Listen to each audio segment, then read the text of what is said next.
diferentes marcas. Les dije que estábamos hablando más de consistencia, ya habíamos hablado de las partículas del relleno. Ahora vamos a hablar del tercer componente. El tercer componente es el silano, también lo hablamos, este es el cuarto componente.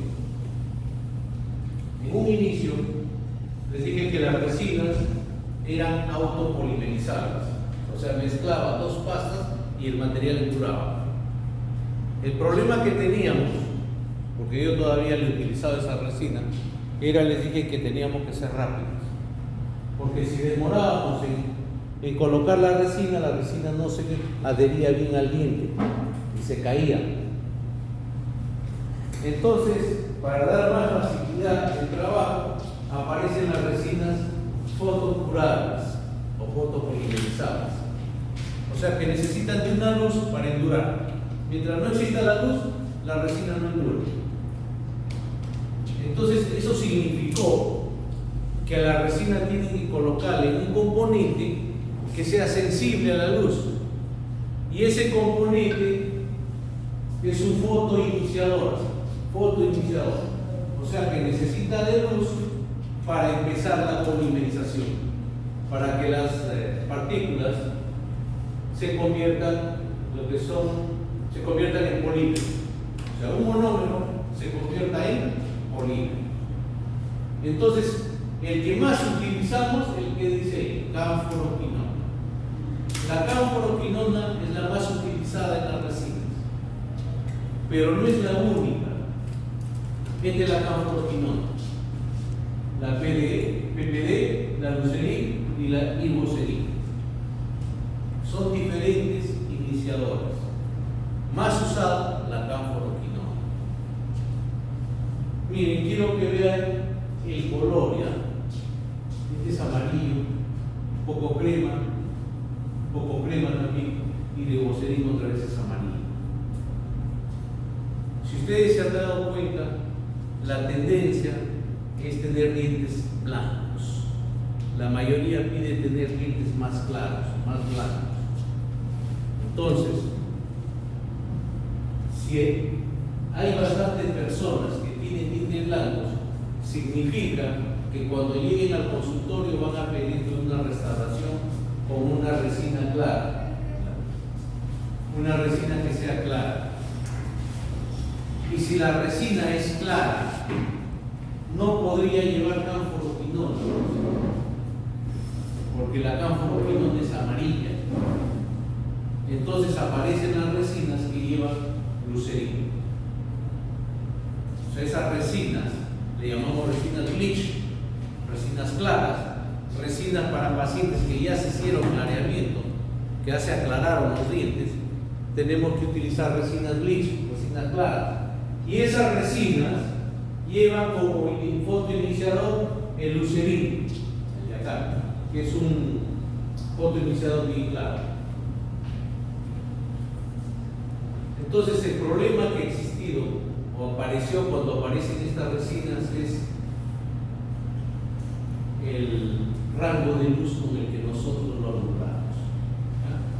Antiguamente, las primeras luces que aparecen para fotocurar eran las que nosotros llamábamos luces halógenas, eran luces incandescentes.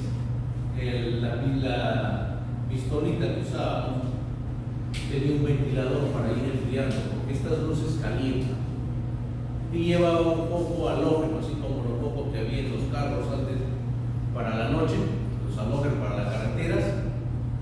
Esos eran halógenos que calentaban. Cuando aparecen estas luces que estamos usando ahora, las LED, o sea, luz emitida por diodos bicaletes, ya no es lo mismo. O sea, la luz anterior lo que llevaba era un filamento de alambre, que cuando llega la corriente, ese filamento se pone al rojo vivo y por eso emite luz. Pero esa luz tiene todos los rangos de luz, igual que la luz del sol, tiene todos los rangos. Nosotros vemos de 400 a 700 nanómetros, o sea, vemos de luz roja a luz azul, o sea, tiene todos los rangos. ¿Ya?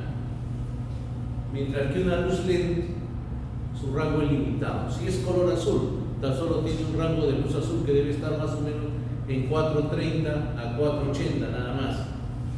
Y eso de acuerdo al que lo produjo, esta luz LED.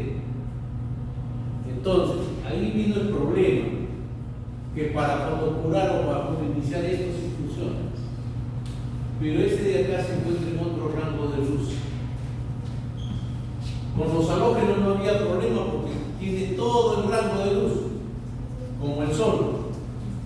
Pero los de diodo no, tienen un rango reducido. Entonces cuando fotocurábamos esto muy bien, pero si venía una resina con otro fotoiniciador, no fotocuraba bien. Entonces ese es el problema, por si acaso, cuando uno va a comprar una luz LED al mercado. Una lámpara de fotocurado LED tiene un rango reducido.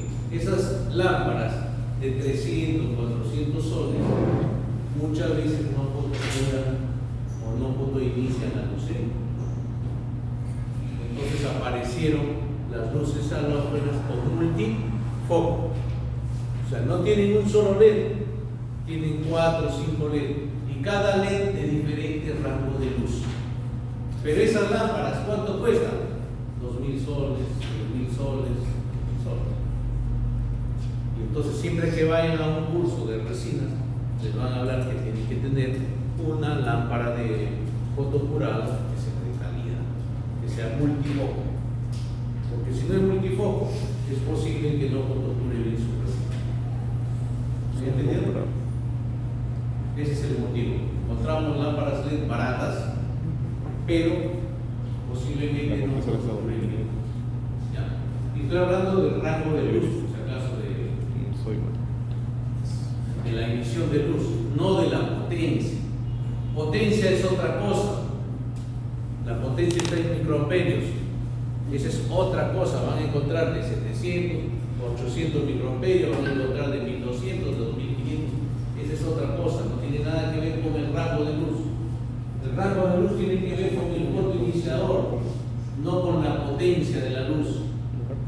¿Ya? Entonces, miren, este necesita 470 y este es menos, de 400 a 450. O sea, este necesita una luz azul, esta necesita una luz un poco violeta ya. Y esta ya una luz más clara, de 370 a 460, una luz amarilla. Si se acuerdan cómo va ¿cómo se llama? El rango de luz, desde que empezaba en azul, en violeta, hasta rojo. Entonces ahí tenemos todos los colores. Así como el arcoíris. Igual. Entonces, normalmente las luces halógenas tienen una luz azul nada más. Pero cuando yo voy a utilizar este tipo de fotoiniciadores, necesito que tenga una luz también ultravioleta, un poquito violeta. Entonces la lámpara que nosotros compremos debería tener un poquito violeta también. Y eso hay que verificar antes de comprar una lámpara. ¿Ya? Acá está el rango de luz para que vean. El sol emite todos estos rayos. ¿Ya? Pero nosotros tan solo vemos acá. De 400 a 750 es lo único que vemos. El azul, acá está el violeta, celeste, verde, amarillo, rojo, y de ahí vienen los infrarrojos. Eso es lo que emite el sol. Nosotros vemos acá, porque por ejemplo, a ver, onda corta, onda media. ¿Han visto alguna vez que cómo llegan los sonidos a la radio? No podemos verlo, vienen por el aire, pero está fuera de nuestra vista. Nosotros no vemos ya acá, pues, no sé a cuánto está acá las ondas. Nosotros vemos tan solo hasta 700, eso está más de 700 nanómetros. Para acá abajo, los rayos X nunca lo vamos a poder ver. Los rayos gamma tampoco. No vamos a ver, por ejemplo, el microondas. El microondas está funcionando, pero no vamos a ver el rayo que sale hacia la comida, no lo podemos ver. Está fuera de nuestra vista. Nosotros tan solo vemos de 400 a 700. No podemos ver por sobre 700 ni por debajo de 400. ¿Está bien? Entonces, por eso les decía, la luz bota todo esto, no solo los 400, 700, bota todos los rayos. Y el halógeno, la luz halógena que eran al inicio, igual, botaba todos los rayos. Por eso siempre van a escuchar que una lámpara de luz halógena es mucho mejor que una lámpara LED. Pero ya no están en el mercado. Entonces lo único que nos queda es comprarnos una lámpara que tenga multifoco. Le ponen a veces lila, azul, verde, amarillo, le ponen poquitos. Las manos, de acuerdo a la empresa que saque las lámparas. ¿Sí? Ya les hablé eso del espectro. Como decía, miren bien, tiene azul, tiene lila y tiene amarillo, para que abarque más rango de luz. Estas eran las lámparas, miren, halógenas. Si lo ven, eran gordas, porque ahí lleva un ventilador para que vaya enfriando, porque el halógeno calienta. Y las LED ya no necesitan, porque no toman una temperatura. Este es el foco halógeno, por si acaso. Esta es una luz incandescente que lleva un alambre, y cuando llega acá la corriente, este alambre se pone en rojo vivo, por eso calienta, por eso emite luz, así. Ya no hay, pero en las casas antes teníamos estos focos, que cuando se quemaba y recién se quemaba, queríamos sacarlo, estaba caliente, porque es luz incandescente. Y estos son los que estamos utilizando en la actualidad. Consumen menos corriente, pero el problema es que es limitado. Miren, viene un foco azul, un rojo, un blanco, un amarillo y verde. Así vienen los LED, ¿ya? Y acá están las longitudes a las que abarcan, por si acaso. Yo les hablé de esto, así que.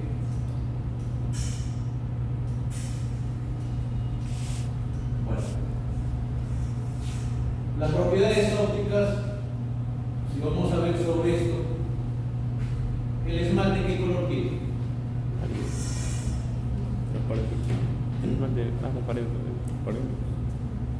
El esmalte no tiene color. Es transparente. El que tiene el color es la tinta.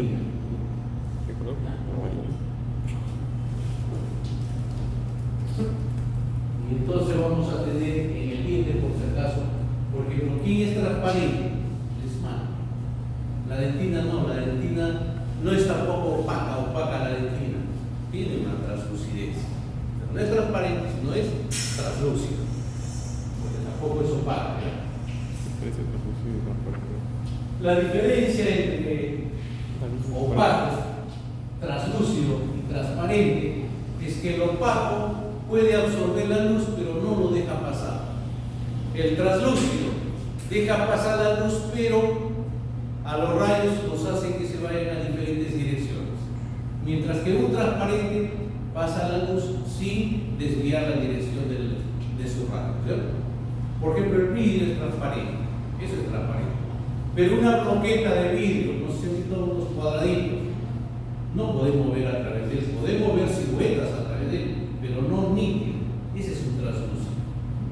Entonces, eso es lo que tenemos en el diente. El esmalte puede ser transparente, pero la dentina es translúcida. Y el diente tiene diferentes colores. En esta zona, por si acaso, la zona que va hacia gingival es más, tiene una tonalidad un poco más oscura. La parte que va al centro tiene otra tonalidad, y la parte que va al borde es más transparente. Lo que acá han querido dibujar es los mamelones, por si acaso. A través del diente vemos estas cosas. Le llamamos mamelones. El diente tiene los mamelones de crecimiento. Tiene mayormente 3 mamelones. ¿Ya? Y acá han hecho un gráfico. Cuando nosotros mandamos al técnico a que haga el diente, nosotros debemos de hacer un mapa. No lo hacemos. La mayoría no lo hace porque no conoce. ¿Qué hacemos? Le dibujamos al técnico cómo debe colocar los colores del diente. Miren acá, ven acá este huesito. transparente, ¿no? Para imitar ese borde le ponen una celeste, una resina azul, para que se vea así. Bueno, cuando es resina, cuando es cerámica es una cerámica azul. Está solo un efecto que le ponen para que se parezca bien. Es un mapa cromático, le llaman eso. Acá está la resina, por si acaso. La primera resina que apareció, una resina de auto polimerizado. Venía así dos potes, o sea, dos masas a las que nosotros lo mezclábamos. De ahí aparece a la resina la que usamos nosotros con luz.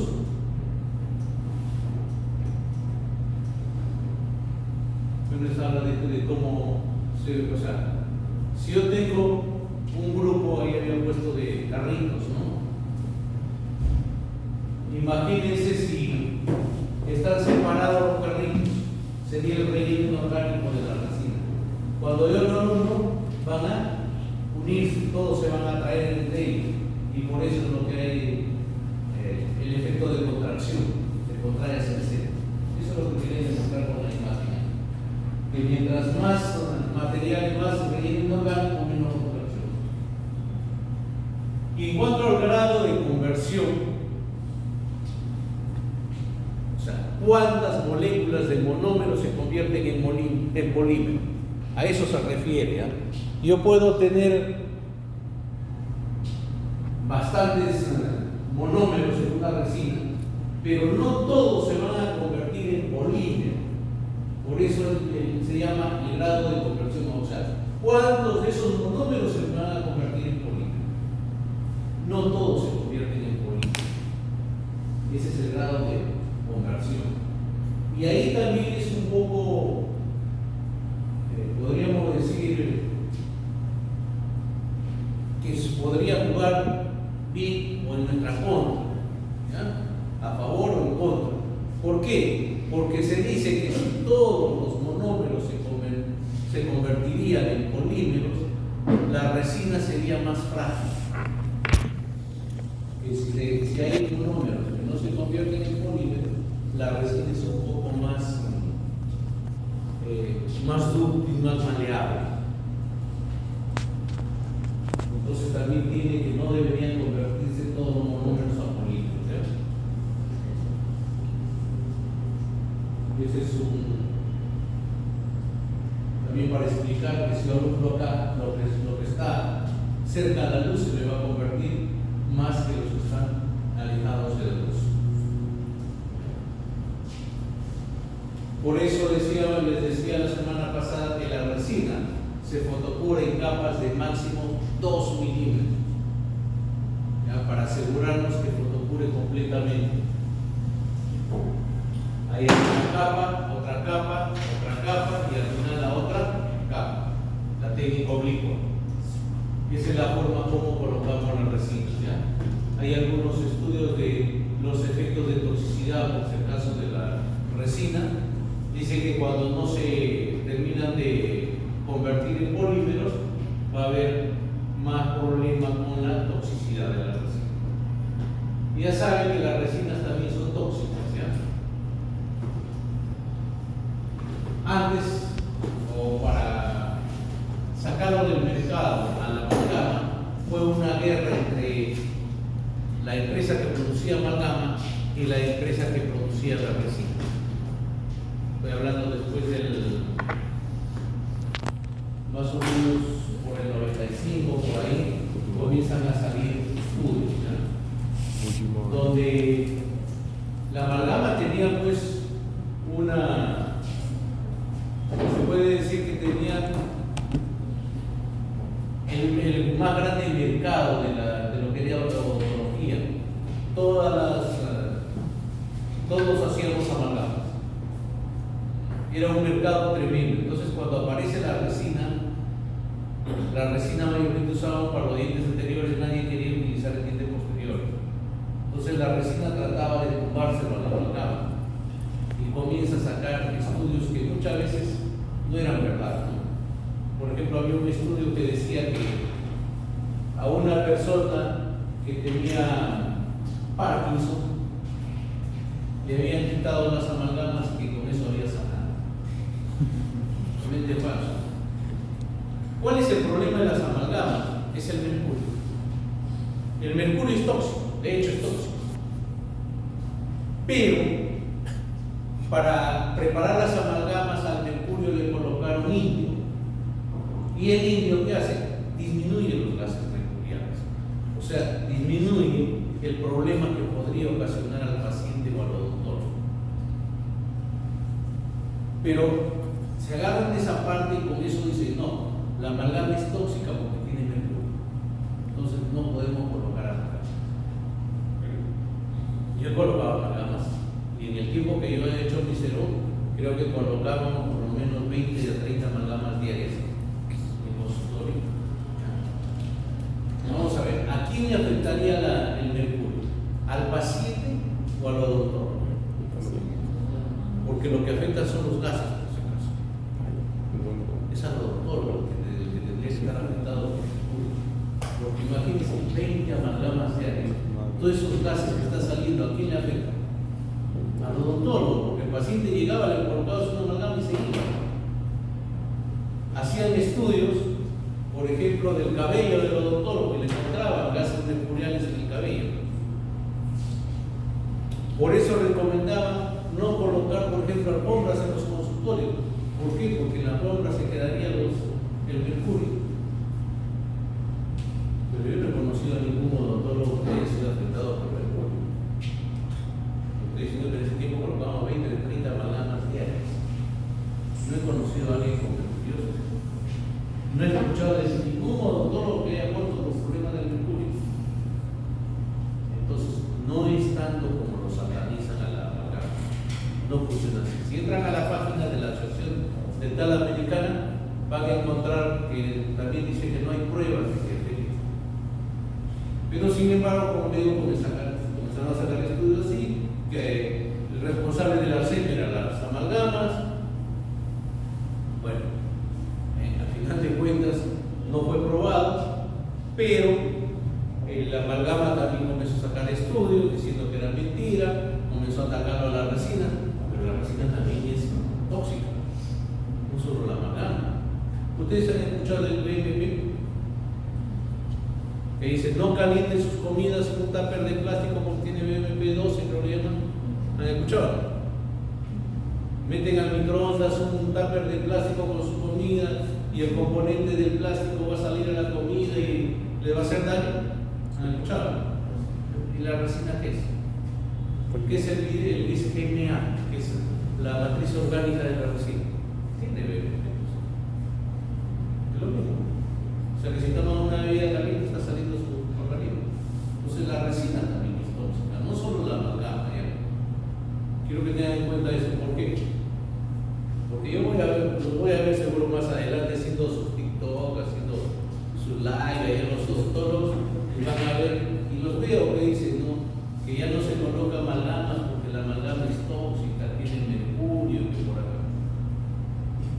La verdad no. La resina también es tóxica, estamos igual por todo. Conocí a un paciente, yo no lo traté, lo trató mi compañero, sino que estaba en su consultorio cuando mi amigo le cambió toda la resina, tenía amalgamas.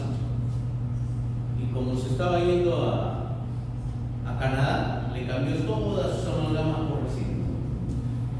Y se fue el chico a Canadá. Regresó a los 2 años más o menos. Cuando regresa, otra vez estaba con amalgamas. Y le digo, ¿qué pasó? No, que allá en Canadá le dijeron que para ese clima de Canadá era mejor la amalgama que la resina. Le volvieron a cambiar amalgamas. Yo le digo, no sé qué diferencia hay a vivir en Canadá o vivir en el Perú. La temperatura de la boca, ¿cuánto es? Canadá o en el Perú siempre va a ser 36.5. No va a haber diferencia vivir allá o acá. Pues algo le digo que ya antes con la boca abierta, no tengo idea yo. Porque hay diferencia de que allá te pongan amalgamas y acá resina. ilógico. Pero bueno, no hay muchos, eso creo que es un poco falta de ética, de tratar de buscar sacar plata al vacío.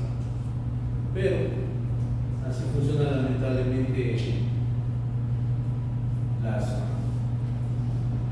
el mundo en el que trabaja.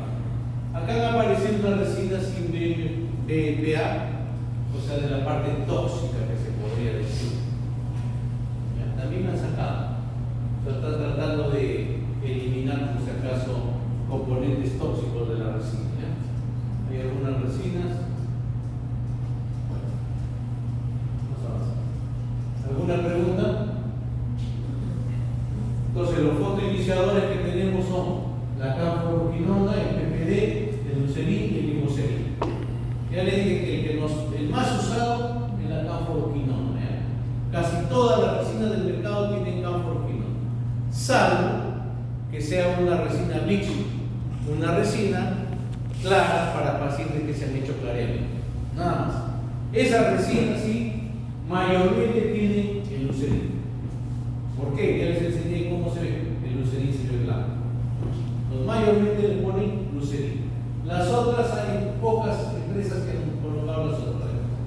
Pero es canforoquinona o lucerín. Y lo otro era de acuerdo a su viscosidad, teníamos resinas fluidas, convencionales y bulbos. Esto es lo que hemos hecho en la clase del día de hoy. ¿Alguna pregunta? ¿No hay pregunta? Nos vemos abajo.